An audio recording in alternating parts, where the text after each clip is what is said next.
to the Real Recovery Show.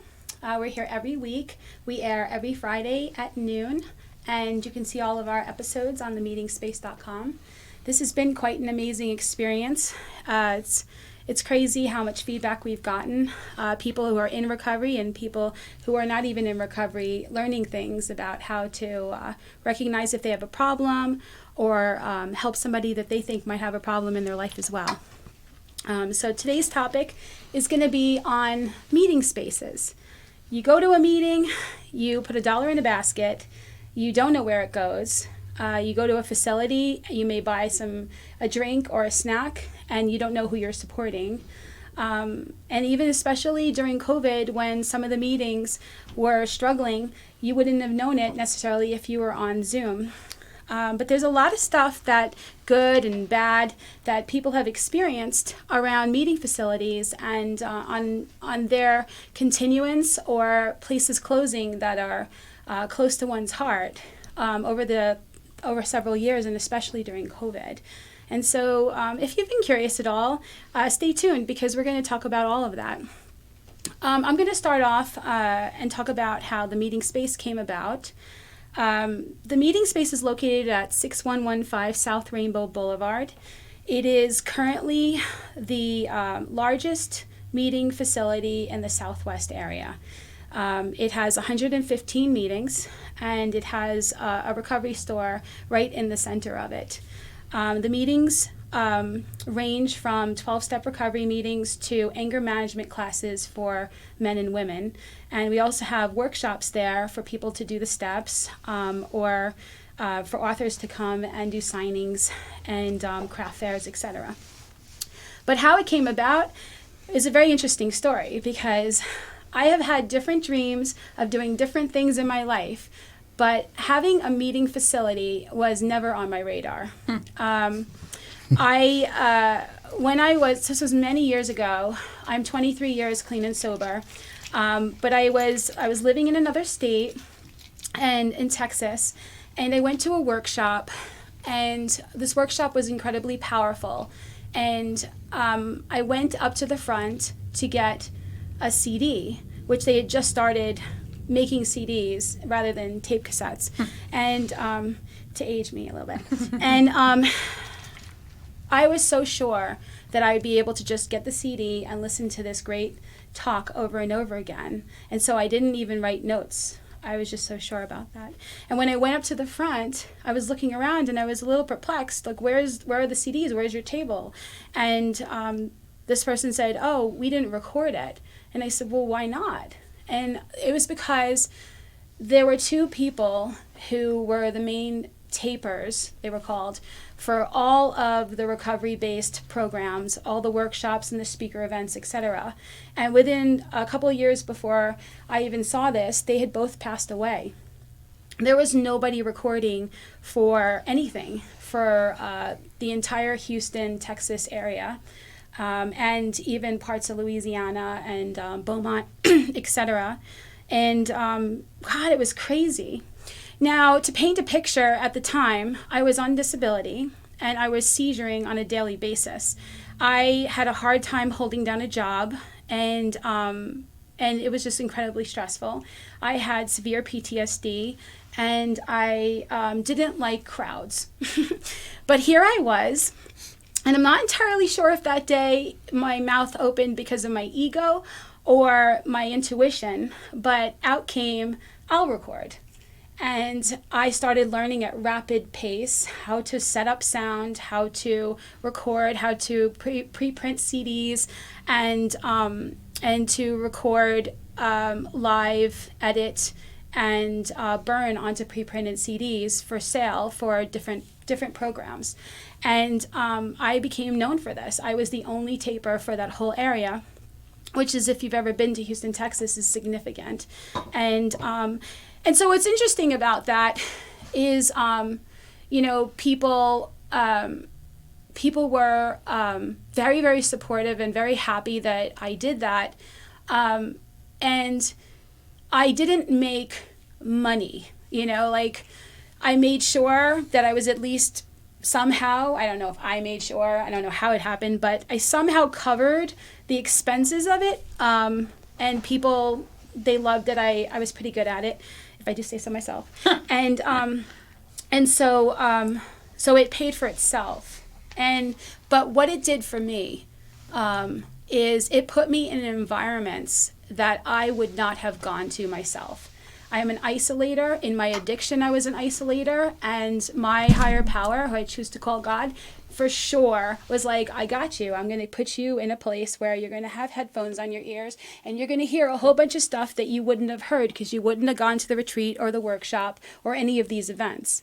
Even for like so many different programs that had addictions and issues that I wasn't afflicted with.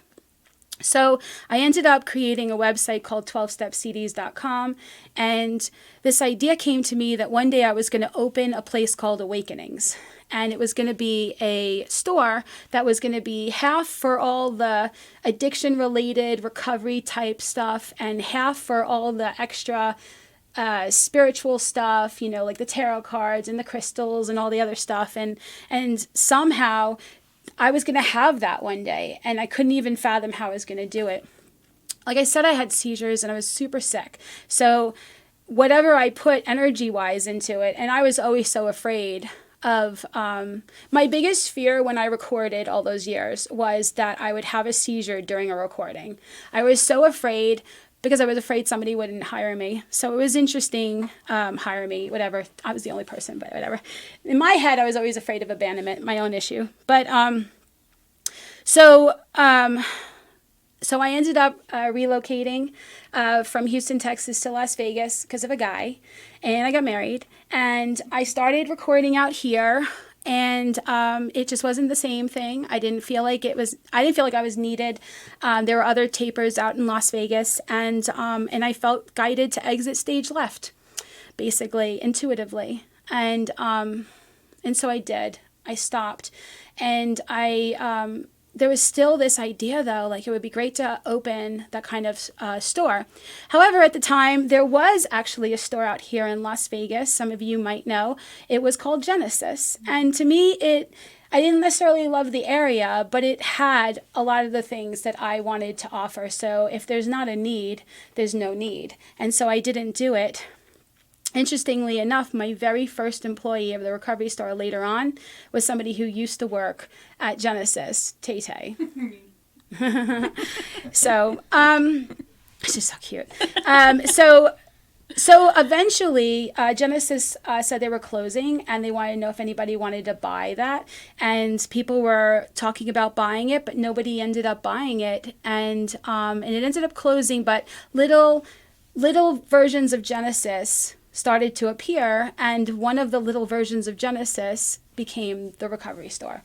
We were located on Fort Apache, in the second floor of a building, and people had to, God bless them, go up an elevator and scared where they were going and follow some really weird signs to get to this one room and come into this one room that was like packed to the max. I mean, I used IKEA stuff, like it was, I was very efficient. I would have hung stuff from the ceiling if I could have. And they came, and it was so crazy, and I knew that wasn't going to be the final location, but I was on such a need to know basis with God that I didn't know anything, and I didn't feel like I would be able to afford to open anything. I didn't know how this was supposed to happen, so I was just, but I knew, I wished I had a bigger place because I had a lot of stuff, and one day, this girl came in to buy medallions, and she said, "Have you ever thought about opening a meeting place, or moving the store to a bigger place?" And I said, "Yeah, and I'm trying to tune into my intuition." And what I got was that I was going to have a bigger place for the recovery store, and maybe a meeting room, in the back of it or something. Like I couldn't actually get the vision because in my mind that wasn't even part of this. I couldn't fathom, like, how could I even do that? And plus there were already so many meeting places, I didn't feel like it was needed. And and in business anyway, you have to fulfill a need, otherwise what are you doing?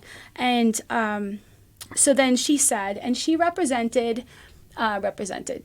She acted like she represented a particular Alcoholics Anonymous meeting that was currently meeting at Solutions, which was on Rainbow, further down away from the 215. And the Solutions had like tons and tons of meetings there of all kinds. And she said that if you do open a meeting space too, my meeting will join you. And I'm like, you can't speak for your meeting. And she said, no, I can. And I was like, why? And so I started to find out that there were things going on, that meetings were starting to be unhappy because stuff was happening, changes and some weirdness over at Solutions. And so, but I don't take, gossip to heart, because I want to know, only the facts, And so I just kind of listened with a grain of salt, but intuitively I was feeling like something was going to happen. And so I went into a meditation and I asked my higher power, I said, is this something that you want me to do? And I got a yes. And I said, okay, do you want me to start looking, and when, and da-da-da? And my intuition said in February, and it gave me the roundabout of when it's supposed to be. So I was like, okay, good. I have a general idea of what I'm moving towards. And then I said, well, where? And I got guided Rainbow. And it's so crazy because my head interpreted that to mean somewhere around Rainbow. Like, there's no way it's going to be on Rainbow. And then I also got guided that it's going to be 2 units, and one's going to be 1,200 feet, and the other one's going to be this other 2,000, blah, blah, blah. And I was just like, okay, blah, blah, blah. So I'm like, I'm looking. So I start looking, and I saw one place, and then I saw what is now the Recovery Store in the Meeting Spaces space. And when I went in there, man, I gotta tell you, it was... what the Recovery Store is now used to be a posh dog groomer that I used to pass on Rainbow, and for some reason I kept staring at this place every time I would pass it. And a little kind of like, I don't know if I'd want to spend that kind of money on an animal, taking him to get perfume and like, I'm sure that's not what's happening, but like all the the dog biscuits that are made into like gourmet things and whatever. And in fact, the chandelier that when you walk into the Recovery Store, that big chandelier in this big ball chandelier in the when you first enter, that's from the dog groomer. So that's the only thing that stayed. The place was destroyed. It was gutted, and they lost everything trying to hold that place going, and it was destroyed. The toilet was held together by dog leashes. It was destroyed, and we had to gut and do so much to build it up. And the 107 was the cleaners, and so we had to decide how to do that. And so we only had the Recovery Store. There was 106, which was the back meeting room, which was a really super small meeting room. And then there was 107, which was the bigger room. And my idea was, this is as far as I could see, because I don't see like God's vision. I see Lisa's vision, and Lisa doesn't see lots of stuff. So I was like, okay, I'll find a way to have meetings started. I know that there's a need for the area anyway, and we're closer to the 215. I was like, it'll be fine, whatever. And for whatever reason, I'm guided to do this. It'll be fine. And I turned around, and I'm trying not to show. I'm trying to have a poker face because I'm in love. I feel this yes. I felt such a yes about that space. And I turned around, and a bus pulls up to the front and stops and lets people off. And I was like, there's a bus stop right in front of the meeting space? Are you kidding me? That's insane. So I ended up getting that to be the Recovery Store in the meeting space, and I was like peeing on myself excited about this. It was just so cool. And what's crazy too is that there was this little metal do you remember this? There was a little metal flower with a triangle in the middle of it, planted in the flower-blad. Yeah. And it was just a metal thing on a stick. Yeah. And it was like, that's a sign. So as we're building it, I start to find out that Solutions is having way more issues than I thought they did based on what people were saying. I called a friend of mine because I've had meetings at my house. I forgot to mention that. I've had meetings at my house every year for the whole time I've lived in Las Vegas. And for different things, for A Course in Miracles, for meditation, for helping people to heal, and so the idea of having like a meeting was like, and needing a place, other than my house, was to me also a motivation. But when I went to call one of the people that had come to my meeting, my meditation meeting, because some people from 12-step recovery would go to this meeting, I knew that she worked at Solutions. And so I ended up calling her on the phone, and I said, so how's work? She goes, well, funny you should say that, because work's not that good, and this is what's going on. And I'm like, okay. And she goes, I could just tell you, because I'm probably not going to be here much longer anyway. I'm like, whoa. And so she started telling me that they were going to be closing, and that they didn't tell the meetings, and that there was a lot of like fear around telling the meetings, and afraid that people would vandalize and stuff like that. And I was just like, wow, that's crazy. But all the meetings are going to have a place to go to. And it was so crazy. I ended up going and sitting in on a variety of all these different 12-step meetings and telling them what I found out, letting them make their decision, letting them know. And so we had, I think it was 40 meetings already signed up to the meeting space before it opened. Mm-hmm. And the meeting space, I did not know how this was going to happen, because I was working against the clock trying to get this place open in time, because we knew that they were going to close in February, and we were trying to open before they closed. And we opened days before they closed. And that's insane. So it was pretty phenomenal. I was so blown away that these people were coming when there was just dust all over the floor, and trusting a stranger who showed up at their meeting and promised that they were going to be open. Mm-hmm. And I was only promising because my intuition said it was going to happen. And I promise you that was a walk of faith, because when it opened, that was just a miracle to me.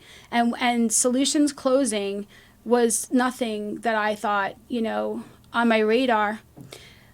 So the meeting space was open, and then the last part is rooms 103 and 104 were a hair salon, and they actually moved out shortly after we moved in. That they lost their lease, and so that place was available, and we were like, I don't think we could take on another 2 rooms. Like, this is expensive. And I was using all my own money. But I started hearing, and I don't know if I'm just so gullible and so manipulated easily, but manipulable maybe.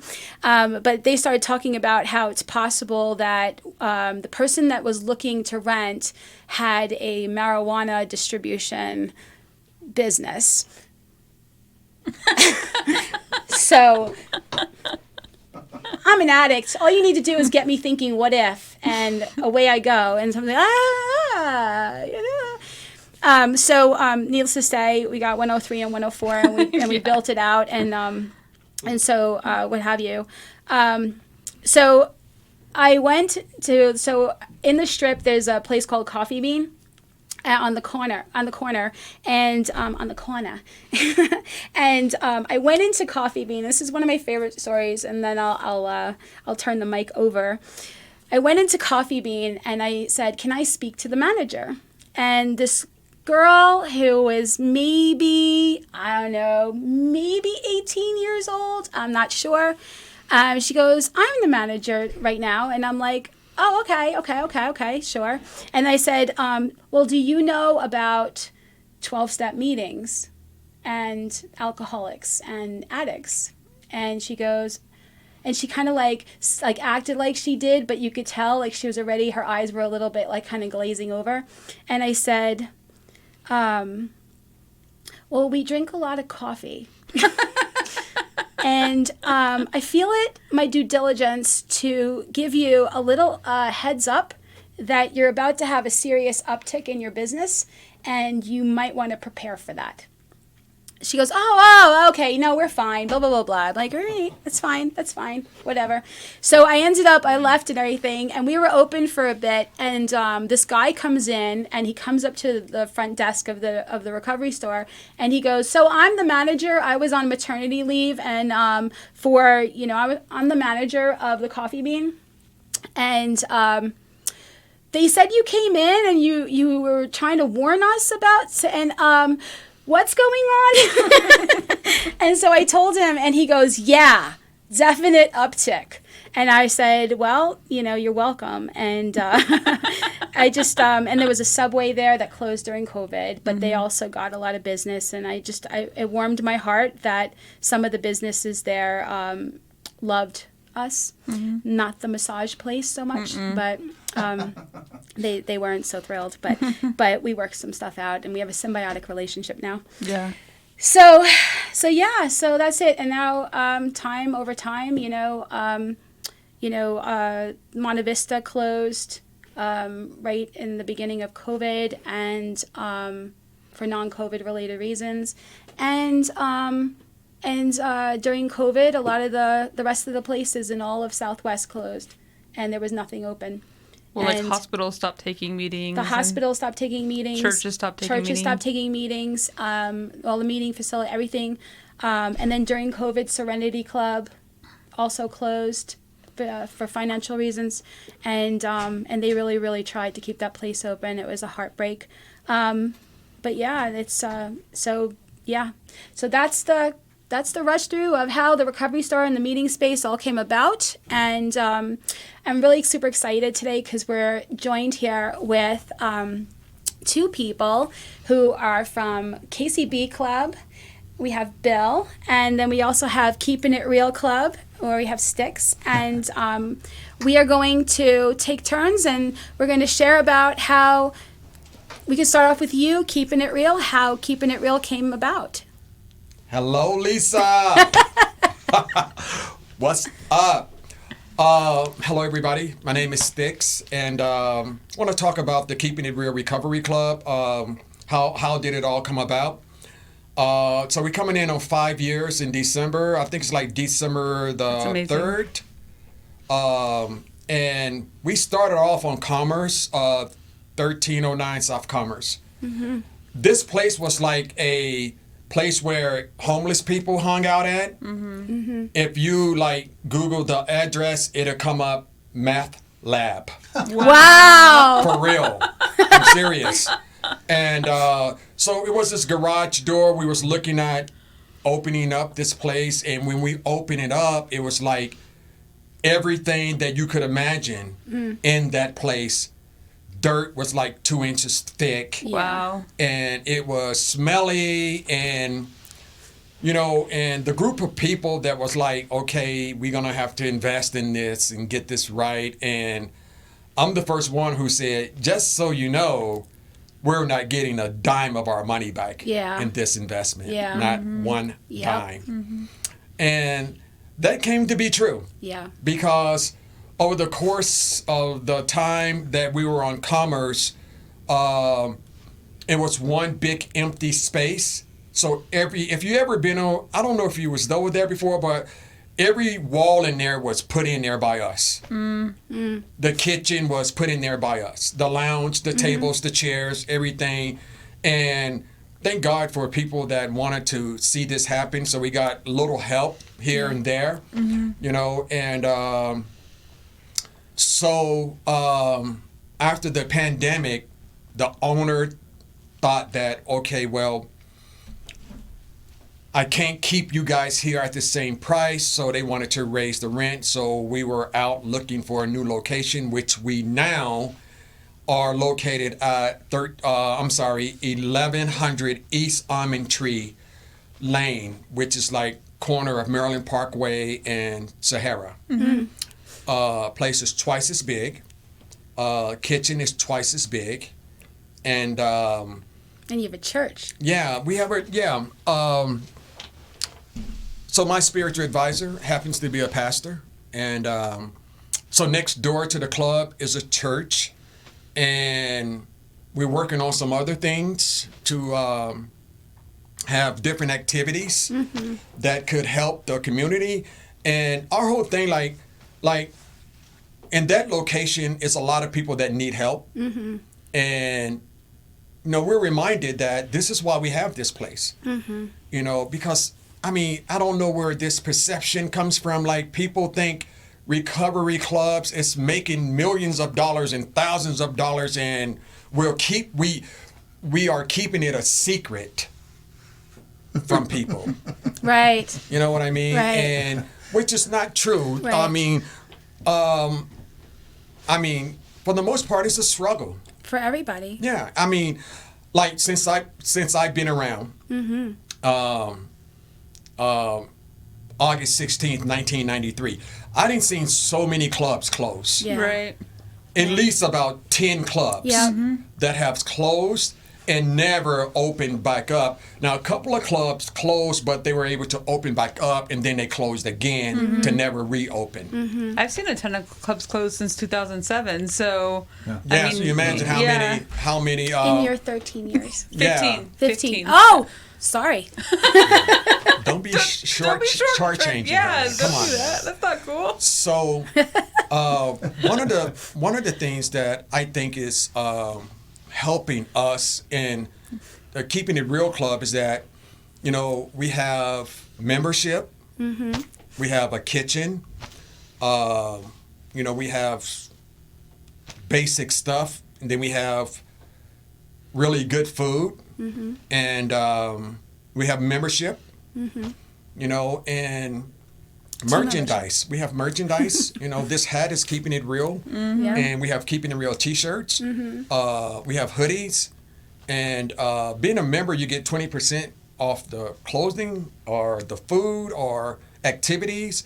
Like, for instance, it's this major fight coming up. I'm not going to say, I don't know if I can say it on this because we might get copyright, but we are hosting this thing with the ideal of having 3 sections of the club that's available to where if you want a private watch, just you and let's say 10 people to watch this event, you can rent that. Or if you want to just be in a general area where everybody's at, you can just do that. Or if you want just you and your friend or you and your girlfriend, just you two, we can do that too. So stuff like that helps us keep the club open. And I'll just say this with absolute confidence. Putting $1 in that basket at a recovery club covers nothing. Yeah, Right. exactly. Absolutely. Yeah. And I'm not saying that's a bad, I mean, we want people to, we're self-supporting, right? We want people to do that, but I'm just like Right, it's a myth. It's for sure. We're going to get into that too, because there's so many things that people assume, and only well-meaning people, they have no idea. I had no idea before I got into this what happens to what and how the meeting stays self-supporting. And so, Bill, how did KCB come apart? Came about on a resentment. Hello, Bill. Hello, Bill. Hey, hi guys. Hey. Oh, hi guys. What's up? There was another meeting place that a friend of mine was going to, and there was an issue. There became an issue, and this person actually got 86 from the meeting with a restraining order. Wow. God. So it's like, and that group was suffering because that person wasn't there, and the question was, what do we do? And so, my partners Ron and Tony at the time had gotten together with Colin, and they'd even talked to me about it earlier and said, this is what we're going to do. And I was like, oh, I'll be there. I'll support it. Do what I can to help out, put everything together for you guys.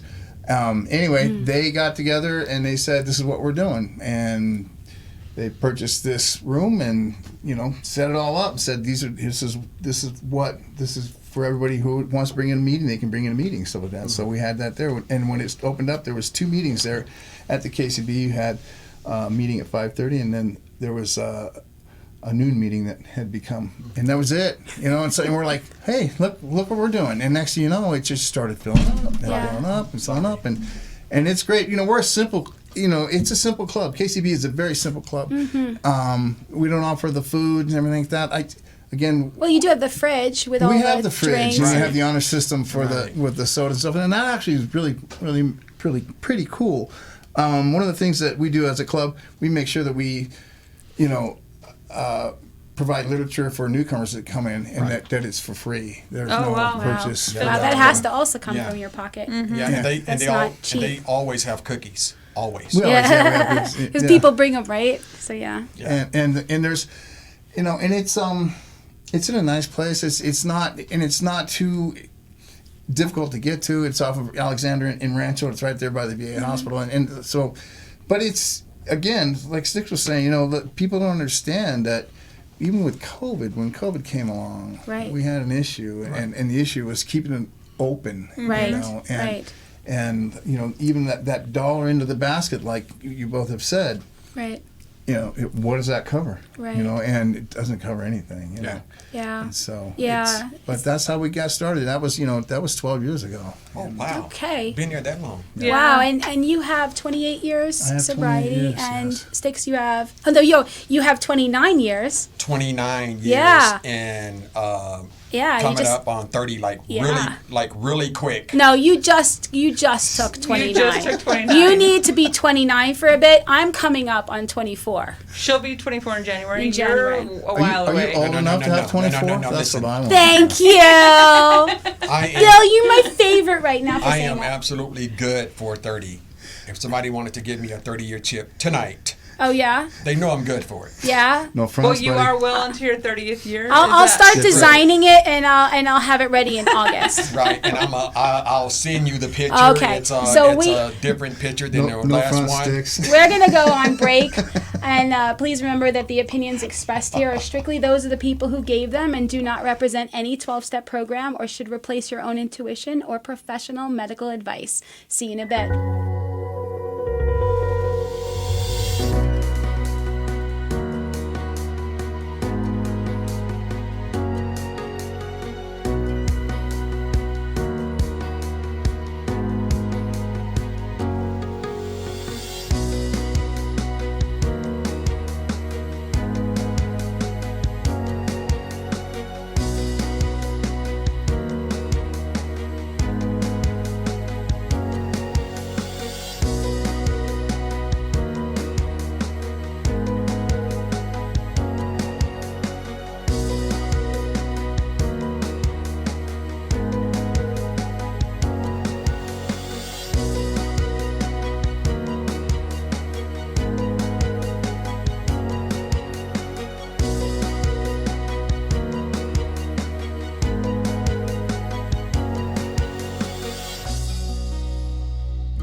Welcome back to the Real Recovery Show. We're back from break, and remember you can watch us on Facebook, YouTube, Amazon Fire TV. You can listen to us on PHLV radio app, or you can get our podcast on Apple Podcasts, Spotify, and iHeartRadio.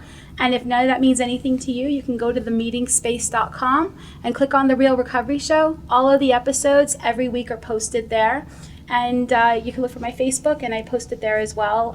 Every Friday at noon is a new episode. And we have a 52-week contract for this year, so there'll be 52 episodes. It's crazy. 52 topics. So much to talk about. But anyway, so before the break, we were talking about, a dollar in a basket, and it's really interesting, because I'm not really sure specifically where the idea of a dollar a meeting came from. But I do know this. It has been in action for so many years. And it started with Alcoholics Anonymous meetings, but it's all 12-step programs generally have that idea. There are some meetings that have it's an hour-and-a-half meeting or a 2-hour meeting. There's certain Gamblers Anonymous meetings that are an hour and a half, and they ask for more from the people that come to that meeting, at least to cover what the rent would be for a meeting for an hour and a half. But in general, meetings have struggled. And then in each of the 12-step programs, they have this, the volunteer levels of what runs those individual 12-step programs. You have like the local central offices, and you have the intergroup, and then you have the highest up where they're publishing the books and the literature and managing, the meetings, coming and buying the books from them and stuff like that. And it's not organized, but it's organized, and it's full of a lot of volunteers. And if and I know that I witnessed people talking about years ago that Alcoholics Anonymous put out this promotion, basically saying, "Hey, listen, we're suffering, we're struggling to keep things running right, and we need support." And so they said a dollar doesn't go as far as it used to, and so to suggest that people who attended meetings put $2 in the basket. You just had people just talk about it for a bit, and costs have gone up. This was many years ago, by the way, and yet nothing really overall shifted over the years. And I wasn't even looking at it from a perspective of obviously having a meeting facility, because I didn't at the time. I recognize that. And what's interesting too is that you have people who come into a 12-step meeting, and when they go into a 12-step meeting, sometimes people go into a meeting and they are like, they're broke, they're struggling, they can't hold down a job, their hands are shaking, They're homeless. They're homeless, Yeah. or they're just like going through a massive detox, and first things first, court ordered. They have the ankle bracelet, and they just being in the meeting, which is why most of the meeting facilities don't even ask the meetings to pay for to donate any money for the newcomer, because the newcomer. We do that. We don't have any meeting contribution from a newcomer, even if a visitor comes from out of state too. Where there's We don't do that either. We don't do that. Yeah, and a lot of people don't know that. Because the meeting itself is really supposed to be self-supporting enough to have a prudent reserve, to support itself, to pay the bills, to send out money to the central office and to the different branches of its particular 12-step program, and be able to cover if somebody can't put money in a basket, in theory. But if a meeting doesn't actually ask for more money and say, this is what's going on and costs have gone up, and meetings are afraid to say it, I feel, because it's a rotating position to be a secretary of a meeting, Well, how many meetings actually have a business meeting Yeah. and have positions? How many of those people actually know what a prudent reserve is for? How many people know where this is going? You can have a meeting that has a prudent reserve of $600. It's like, you have to ask them, did you make contributions toward it? Yeah, are they using the pie Well- chart? Are they doing general service stuff? Like, do they know where everything's supposed to And be? a lot of meetings, most meetings are small, and they're not really where they have all the extra people to take all the service positions. I understand that, and so that I get that, but there still needs to be some kind of an education that's just believe gone so. by the wayside. People. They said, if we had a coffee pot and a resentment, we could have a meeting. Yeah. I've heard that so many different times. It's Which great. is how you guys started. Yeah, Basically, yeah. Right. You talk about that coffee, and we talk about prices raising up. Right. That we started getting a box of coffee 10 years ago. It was $45 for all these bags, and now it's $137 Right, earlier, right. and it's insane. It is insane. The cost of everything has gone up, and I'm not trying to say that I want to retire from this. I Right. do this because, Your heart's in it. I get goosebumps when I think about it. Yeah. Because we fought to stay open. Yeah. When COVID came along, we fought to stay open. We did everything we we did. could. We had 10 chairs. We had it all X'd out. We took all the other chairs, chained them up so they couldn't be moved. And then we had people coming in, and the meeting would fill up. And so the chairperson of that time, all of a sudden you get other people, and who was ever the chairperson called and said, "Hey, can we take other chairs off that rack and put them outside at least?" And so Right. we had meetings, people coming in outside. We People had- were grateful that Yeah. we were open. Yeah, we had meetings outside too. Yeah, we did. But the mask wearing and the entitlement and the people who were going on Zoom were saying that the people who were going to meetings were Selfish. were selfish, and the people who were going to meetings needed desperately because of addiction, relapsing, PTSD, homelessness, Loneliness. Yeah. domestic violence situations, living with everybody else who's using drugs, on and on and on. Why there needs to be a physical place, because and this is controversial, and it is not taking away, and I am not going to have a political conversation. Okay, it's not saying anything about COVID specifically on its danger rate and health risks and etc. But I happen to know firsthand from my own experience with my own body and mind and other people that alcoholism is deadly. Correct. PTSD is deadly. Got that right. And as long as somebody is living with untreated alcoholism, they are not safe. No. And sometimes they need God with skin on them. Sometimes they need some place to go where they could talk to people. I was going to say the fact that we were able to get on the county commission's Radar.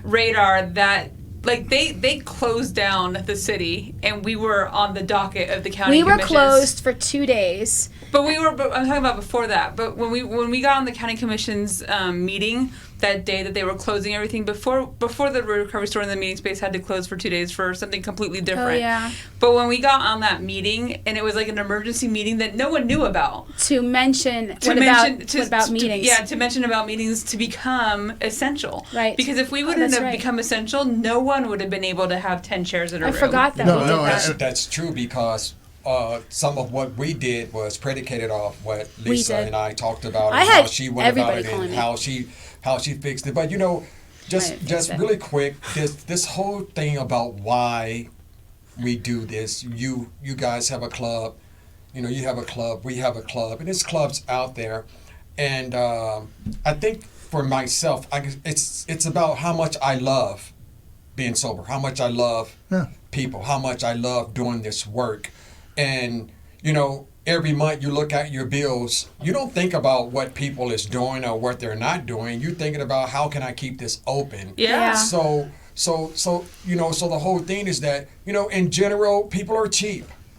Ah, I'm just keeping it real. I mean, like, Well, that's you know what you what? do, right? Yeah, I mean, that's our club, Keeping It Real Recovery Club. So what I'm saying is that when the basket comes around, so that back in the 40s and the 50s and the 60s, they was putting nickels and quarters, Dimes. and dimes in the basket. can you right? imagine how heavy the baskets Yeah, were?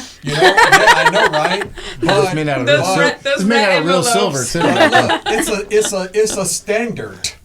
And it's been a standard for probably 40, 50 years. I don't feel But like people are cheap. I'm just I don't feel that. saying that. I feel people don't know. Look, I think people in general want to come to a club, maybe buy a water, buy a coffee, buy a bag of chips. We're talking about my budget when I walk into any club, it's $3.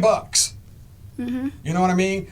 But I mean, you walk into the recovery store and your eyes light up, your heart light up. Yeah. Your money start to Yeah, some I- kind of way Real? disappear out of Oh, your that's pocket. not true. That's not. I mean, that's true for me. Oh, okay. What gets Well, me, then I hope the you go there whole more. thing is that I understand Yeah. people think that this place is going to be open no matter what. That's Right. And so, yeah. and so Magically. putting $1 in the basket while holding a Starbucks in your hand. Can I say that? Yes. Okay, while holding a Or coffee bean. but Or proper sandwich. I mean, But what do you do though? But I you mean, can't, and you how can't. do you change that? I couldn't say anything to anybody, but in the same sense, I mean, really, honestly, I really feel like it's ignorance. I don't really how feel much like did it's these cheap. people spend on a daily nut for their what they were doing? You know? I really don't feel like it's. While some people sure could be cheap, I feel like the majority of people don't really understand. You're right. Because when we're wanting to heal, you know, if our butt's on fire or we're trying to be helpful, you know, we're focused on that, you know, and it's just, I don't have to think about this. Somehow it's organized, the roof's over the head, the lights are on, I put $1 in a basket and I do the rest of what I'm there to do. Yeah. And, you know, I feel like who is going to tell them? No meetings are taking it upon themselves to educate the people that are coming in. So all the new people that come in get indoctrinated into the same grandfathered in idea. Well, and right? the new people, No. new Look. people are like, how do I go to this class? Where do I sign up? Like, they don't even know that it's a meeting AA and that classes? it's like, you know, Yeah. like, Classes. they Yeah, don't we know have any people things. calling the Recovery Store all the time saying that they're there for a class. You got the ANA Well- classes there? Yeah. Yeah. Well, look, I think that part of the problem I think is it's that- education. I think part of it is education. Like, for instance, in a business meeting, when people see that prudent reserve, they think like, okay, we got this money and now we don't need to put money into nothing because The treasurer yeah. is basically giving the treasurer report and Now, saying, hold on though, and where we're at, you shouldn't allow any meeting to say what their prudent reserve is anyway. Well, in a business meeting. You know, but in a business meeting, but you There's know, lots of- you've had people that have said something in meetings. Yeah, You know, yeah. I've heard people say, "Well, I heard in this meeting that you know they had so much in their prudent reserve." You know, so KCB, we basically say, "Look, when you're doing your Treasury Secretary report, please do not." yeah, Just I think it's disclose. also dangerous because if, you know, because meetings tend to, like, they'll pay the rent, they'll pay for all the supplies, and then they keep a prudent reserve. They keep money to the side that's supposed to build up to a certain amount that should cover in case they don't have enough attendance or anything happens, like COVID, in theory, that they'll be able to pay for expenses. And so what ends up happening, though, is by making that announcement in the meeting, it could also attract theft. And we We have had theft. we've Yeah. had theft. Yeah. Yeah, people were putting their extra money in the lockers, and they shouldn't have done it. But you know, meetings thought that the meeting space was totally safe, and there was an issue with my back door for the right side of the building, and it wasn't. It wasn't anything I thought somebody would break into, but sure enough, somebody broke into the meeting space and started tearing apart and damaging $1,000 worth of lockers, and I saw on camera it was somebody who had relapsed on drugs and See, we had the same issue. We had somebody come in through our front door. We had that glass door. They came to the door, knew exactly where the lockers were or the cabinets that these meetings kept their stuff, and they went right for it. You know, Yeah. so then we had literally had to go in and bar the stuff. I mean, I Right. didn't ever want to put bars on windows, but that's what we had to have done. Yeah, I had to reinforce the back door, and I had to reinforce the back door, but it was such a I felt like it gave me some PTSD stuff that came up. I had to walk through some stuff around Yeah, that it was scary. because you know, you have this community. One of the things I love about we can speak to that, these meeting facilities that we have, is that there's a sense of community and joining and people wanting to hold hands and heal, you know, and like getting excited and singing happy birthday and keep coming back and you know, buying medallions for people and watching people when the light goes on in their eyes. And you know, I've had people come up to me and tell me when I was having, you know, just a brain fatigue on the whole thing, like I work so hard and blah. And then and somebody would say, you know, this place saved my life. And in that moment, you know, God would remind me of what success really looks like. And, you know, just to know however long can keep these places open.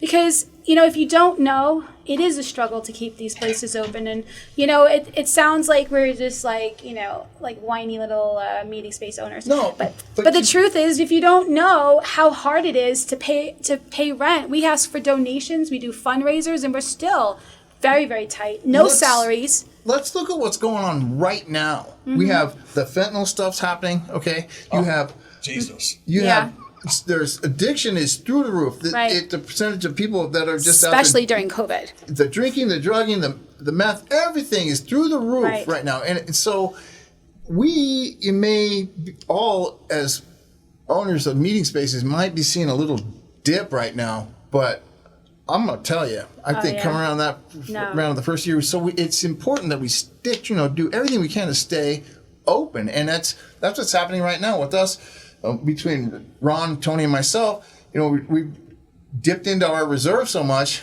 We're one chair order away from probably not having Right. anything. Right. But you know what? So. And it's like with COVID, and I'm not trying to say this to get any sympathy or say, oh, poor Bill. It's coming out of my pocket, but there's a reason for it. Right. And you nailed it, because Yeah. people have come up to me and they said, you know what? I got sober here. Yeah. This is what I know. Yeah. And that's a big deal. Yeah. That's the beautiful part about it. Yeah. And I know for myself and the people that's with me, we always talk about the purpose. Mm-hmm. And the purpose is never money. Right. It's all about, if somebody can come and hear something and then their life change. Yeah. You know what I mean? And Yeah. I was texting somebody one morning. I went way overboard and I texted 40 people. And now, That's you being overboard. That's Okay. overboard. That's overboard for me. So, the last guy I texted, which should have been the first guy, because he was at a bar. Oh. And he said, if that text would have came in from anybody else, I would have went on ahead and drank. And that's really the point. You know what I mean? So during COVID, that's what we want to. during that's what we focus COVID, on, we is that stuff. could have shut down during COVID. Yeah. We didn't know how long it was going to last, and we didn't have money coming in, and we still had bills we need to Imagine pay. that, 10 chairs, right? You had 10 we chairs, had right? 10 chairs. 10 chairs. Think so. We 10 had- chairs we per had room. 10 chairs. I had But somebody tell me that they thought I stayed open during COVID for the money. Same here. And I Really? said, please show me the money. Show me the money. Well, Because it's 10 people per room. But not just that, but we had to close the recovery store. We had to close the recovery store, which supports the meeting space. Mm-hmm. And so and literally, I blew through all of my savings to keep that open. So I ask people, you're making money hand over fist. What do we produce? What do Right. we manufacture and sell to bring us that cash? Right. We don't. We have to pay the Yeah. rent with the rent. Yeah. Right, absolutely. But it's like my heart is always in it, Yeah. and Yeah. we need to make sure that we're talking about the club side of this thing, and supporting the meeting space, Yeah. supporting the KCB club.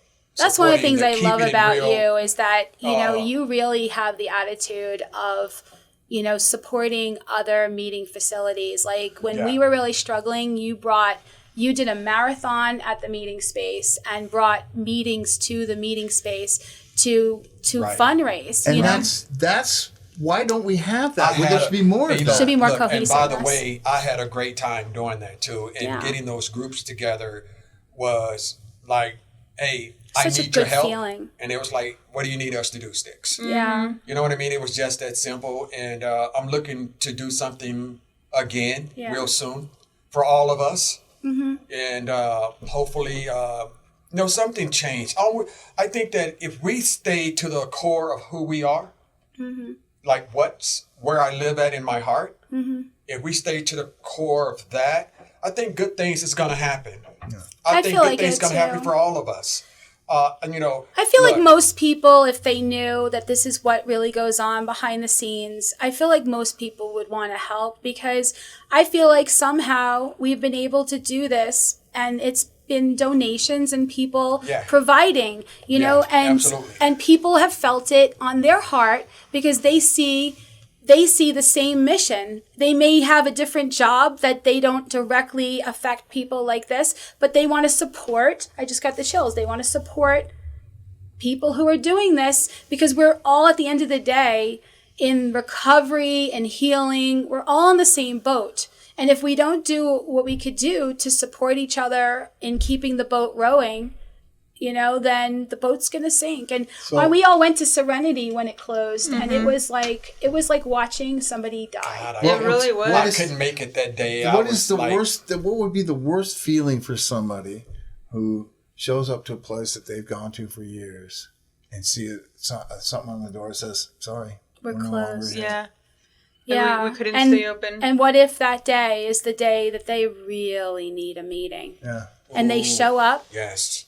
and there's nobody And there. there's nobody there. It's locked up. What do you do? I mean, and that's I would never want that to carry on my conscience that I couldn't keep the door open for Yeah. someone who desperately needed something. Yeah, And I, like I said, when I got involved with this, it was for the soul. Yeah. And it was just because I knew I wasn't going to be rich from it. yeah, But man, I've seen people come and go, and people have said thank you. I've met new friends. I have a whole circle of people that have come from there.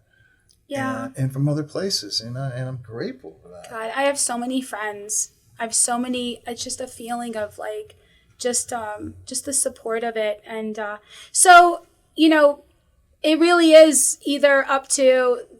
So when you say that you're going to put $1 in a basket, and you say, so because people have said to me, we're going to put extra in the basket for you. It's like, well, please understand that the meeting doesn't give in general. They don't. Some meetings do end up donating extra. But in general, the meeting usually only pays $1 or a little bit more per person to the meeting facility. And so sometimes if people are only putting $1 in the basket or not even, the meeting itself can't even afford rent. That's true. And 12-step meetings So true. for the traditions, according to the traditions, need to be self-supporting through their own contributions. And so what happens is a lot of times is that the meeting will turn to the meeting facility and say, I'm sorry, but we can't. Or people will end up putting their own money in just to be able to make rent. And and unless you're one of the small amount of people that go to the If You Have It business meeting of a 12-step meeting, you're not necessarily going to be privy to the struggle that meeting might be going through for you to go and to be fed and to help people in. And so we don't get, as a meeting facility, more than that specific amount. So for the end of this, we should talk about, what are the different ways that if you're not going to, what you can do to support meeting facilities. You can buy food, you could buy really cool garb, great hats, which I'm going to get some made for the recovery store because they're really cool, embroidered. It's really good. You can buy memberships, you could, support this meeting facility staying. We're thinking about doing a membership program as well with Bill. You can put a little extra in the refrigerator. In the Bill's refrigerator. I think you should, because I think that it's a huge it's a huge way of bringing in revenue if people, like for instance, your recovery store is, like I told you this before, and I'll say it on this thing. It's like the best store absolutely. I've been in. Thank you. And I appreciate that. And you used to work at Genesis. Yeah. Imagine if I can walk in there and have 20% off anything in there. Right. What a huge incentive.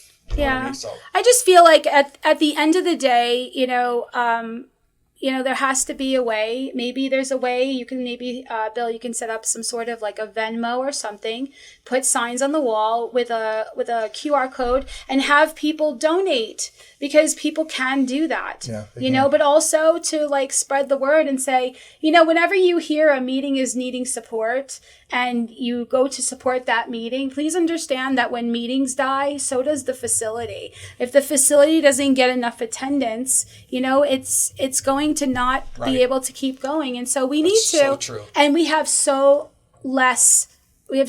few meeting facilities left. Yeah. We really do. And in fact, when the quarantine lifted, some of the meetings restarted in the local hospital, and they were not getting the attendance and they couldn't keep going. And so they folded. So in the Southwest area, the meeting space is literally the only place left. And, I don't want anything to happen. And I I'll say this last thing, because this is ultimately the purpose and needs to be said, is that regardless of what higher power you believe in, whether or not you're even atheist, I believe in the good. I believe in the good. And I believe that if we keep putting one foot in front of the other and keep wanting to do the next right thing, I believe that enough people together wanting to do the good makes a huge good, a huge difference. There's a movement of people re-entering society over all these years that would never have the job, the spouse, the relationship with their kids, and a life. And people are coming out of the grave, climbing out of the grave, and re-entering society and reaching their hand back down the grave to help another person. And so we all have to be in whatever position we can feel inspired intuitively to do, because regardless of whether or not you make money or you don't make money, at the end of the day, what is your own personal feel good and your own personal belief in what success looks like to you?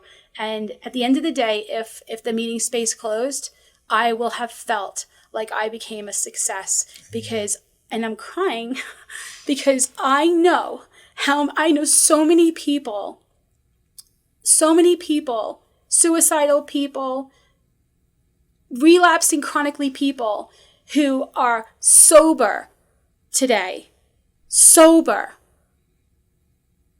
out of the grave, and helping other people. And to me, just like, that's just amazing. So higher power, God, whatever you want to call it, there is a movement. There is a beautiful movement that if you can contribute in any way, shape, or form, do it. And if you can't contribute, just your voice and your presence in helping another person goes a very, very long way as well. We all are in different parts, and we need to bloom where we're planted.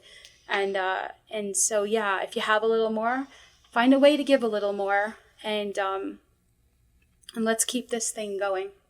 Any last comments before we close? And you know what? I say, like, each one teach one. And sometimes after the meeting, we can have that conversation. After any meeting. Right. After any meeting that you're in. Right. And be mindful.